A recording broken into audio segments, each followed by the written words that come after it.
Hello everyone, welcome back to my YouTube channel. I hope you are all doing well. Today we are going to learn the difference between two useful English words, shall and let. Many English learners find these words confusing because both can be used to make suggestions. However, they are used in different situations.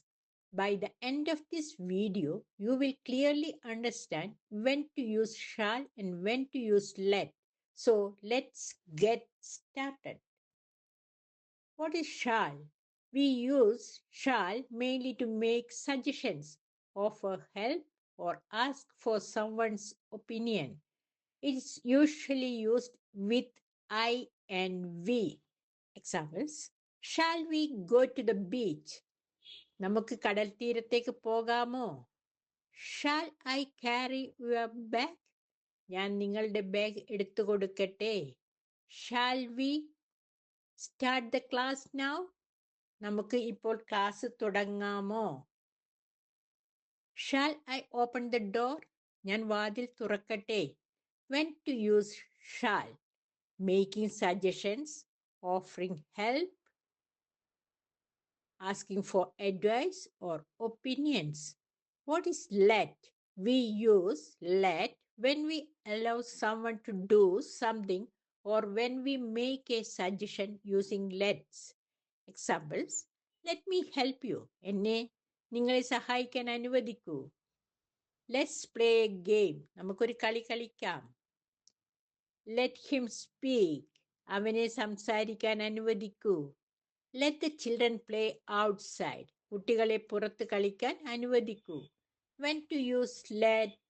Giving permission, allowing someone to do something, making suggestions with lets. Difference between shall and let. Shall, asking or suggesting. Example: shall we go for a walk? നമുക്ക് നടക്കാൻ പോകാമോ? Let, allowing or encouraging. Example: let's go for a walk. നമുക്ക് നടക്കാൻ പോകാം. So, friends, today we learned the difference between shall and let. Remember, shall is used for suggestions, offers, and asking opinions. Let is used for permission and encouragement. Practice these sentences every day and you will become more confident in speaking English. Thank you for watching this video. If you found this lesson helpful, please like, share and subscribe to my channel. See you in the next video. Have a great day.